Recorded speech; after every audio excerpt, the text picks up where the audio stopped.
In our home, prayer is the heartbeat of our family. Each evening, we gather in a circle, hands clasped, hearts open. It's a sacred time where we share our joys and burdens, lifting them up to God. I love hearing my children's voices, innocent yet powerful, as they thank God for their day and ask for guidance. It reminds me of the importance of gratitude and humility. We pray for our neighbors, our friends, and even those we don't know, believing that every prayer has the power to touch lives.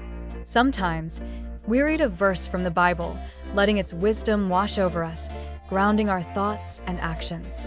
In these moments, I feel a deep connection, not just with God, but with each other. It's a reminder that we're never alone in our struggles. Prayer strengthens our bond, fills our home with peace, and ignites hope for tomorrow. It's more than just words. It's our way of living in faith together.